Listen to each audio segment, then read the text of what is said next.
Kawan muda, saat debat Cawapres 22 Desember lalu, Gibran sebagai anak milenial bicara tentang tantangan yang dihadapi oleh generasi milenial dan generasi yang lebih muda di masa depan. Jika paslon nomor 2 terpilih memimpin Indonesia, ada 4 program yang akan mereka jalankan.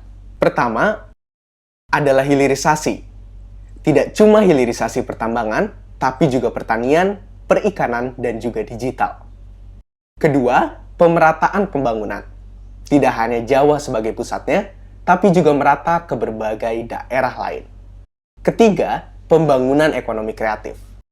Dan keempat adalah pengembangan UMKM yang saat ini sudah menyumbang 61% dari PDB. Jika keempat program ekonomi tadi dilaksanakan, Gibran yakin akan membuka 19 juta lapangan pekerjaan untuk masyarakat Indonesia. Usaha membuka lapangan pekerjaan memang relate dengan masalah kita di Indonesia, terutama bagi anak muda. Di tahun 2023, dalam catatan BPS masih ada 7,86 juta pengangguran terbuka. Kalau 19 juta lapangan pekerjaan dapat dibuka, berarti bisa menyerap semua pengangguran terbuka yang saat ini masih ada.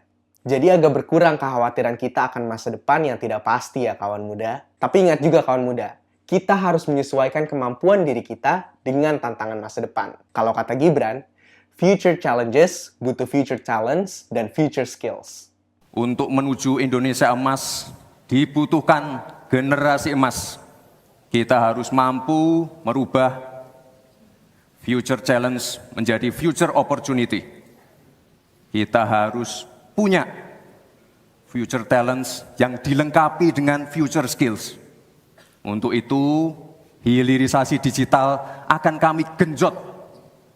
Kita akan siapkan anak-anak muda yang ahli artificial intelligence, anak-anak muda yang ahli blockchain, anak-anak muda yang ahli robotik, anak-anak muda yang ahli perbankan syariah, anak-anak muda yang ahli kripto.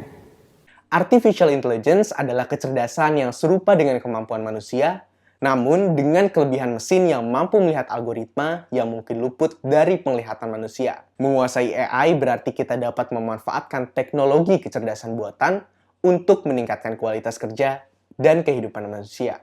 Blockchain adalah teknologi yang digunakan sebagai sistem penyimpanan atau bank data secara digital yang terhubung dengan kriptografi. Penggunaannya tidak terlepas dari Bitcoin dan cryptocurrency atau mata uang digital. Kemampuan lain yang juga disampaikan oleh Gibran. Meski begitu, terdapat banyak sektor lainnya yang bisa memanfaatkan perkembangan teknologi blockchain. Sedangkan robotik adalah perangkat elektronik yang diprogram untuk melakukan tugas secara otomatis yang biasanya dilakukan oleh manusia. Dengan kata lain, robotik adalah ilmu yang berhubungan dengan perancangan dan pembuatan robot. Dan bank syariah adalah bank yang beroperasi sesuai dengan prinsip-prinsip syariah yang sekaligus menjadi pembeda utama dengan bank konvensional. Pengembangan perbankan syariah diarahkan untuk memberikan kemaslahatan terbesar bagi masyarakat dan berkontribusi secara optimal bagi perekonomian nasional kawan muda. Untuk Indonesia emas memang butuh manusia-manusia digital kawan muda. Bagi kita-kita, milenial dan zilenial, bahkan gen alpha yang lahir dan besar di era digital, mestinya ini bukan hal yang sulit. Tinggal mengasah kemampuan sehingga skills kita memang betul-betul sesuai dengan apa yang dibutuhkan oleh Indonesia di masa depan. Kawan muda, soto mikui. Prabowo Gibran, Man of Our Time.